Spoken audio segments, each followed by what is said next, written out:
বাবু sir, তুমি শাহিনের ভাই মারুফ না? আমি ঢাকা শহরের শীর্ষ সন্ত্রাসী বাবু। আজও 5টা খুন হয়েছে আমার হাতে। অস্ত্র তাক করে থাকবেন না স্যার, অর্ডার দেন, গুলি করে ঝাঁঝরা করে দিক আমার বুক, শেষ হয়ে যাক শীর্ষ সন্ত্রাসী বাবু। তোমার কাঁধে কার লাশ?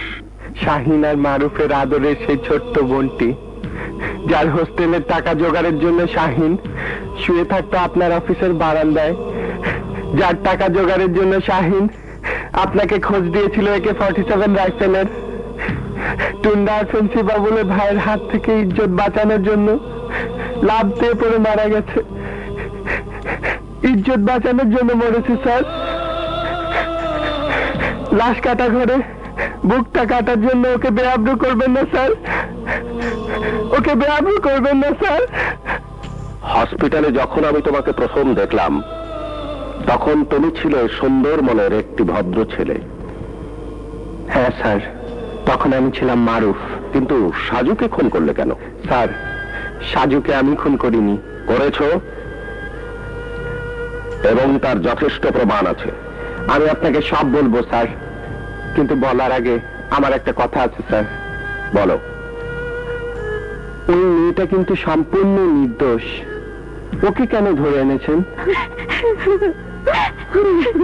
ও যে নির্দোষ তা আমিও জানি, কিন্তু ও বলছে কাবিলাকে ও খুন করেছে। কোর্টে দাঁড়িয়েও নাকি এটাই বলবে। ও কেন বলছে তাও আমি জানি। তোমাকেও ভালোবাসে, তাই তোমাকে ছেড়েও যেতে চাচ্ছে না। স্যার, আপনি ওকে একটু বোঝান। আমি একজন সন্ত্রাসী, আমার ফাঁসি হবে, আমার সাথে ওর ভালোবাসা থাকতে পারে না স্যার। শাহিনের ভাই না হলে হয়তো তোমার জীবনটা এমন হতো না। আর শাহিন আমার কথাতেই AK-47 রাইফেলের খোঁজ দিয়েছিল।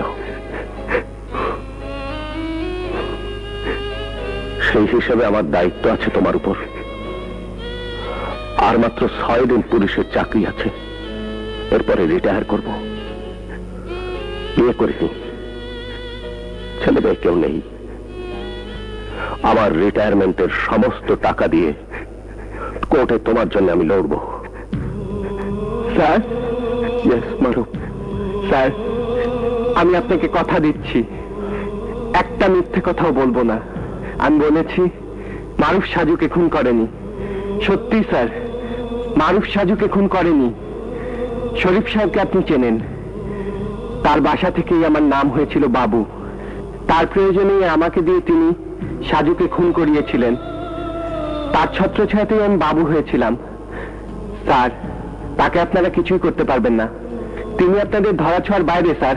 এই কথাটা তোমাকে কোর্টে গিয়েও বলতে হবে। বলবো স্যার, চিৎকার করে বলবো। বলবে? ওঠো।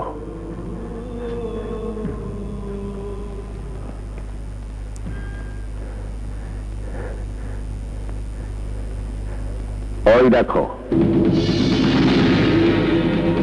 স্যার, ওনাকে অ্যারেস্ট করতে পারলেন? হ্যাঁ, ওনাকে অ্যারেস্ট করা হয়েছে। একটি আনন্দের কথা শুনবে মারুফ।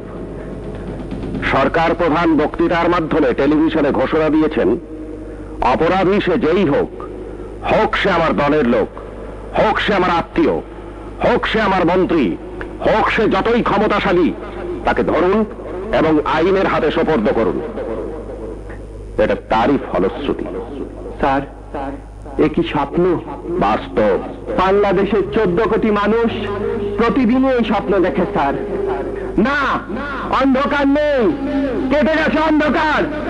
আবার আলোকিত হবে বাংলাদেশ। থাকবে না দুর্নীতি, থাকবে না সন্ত্রাস।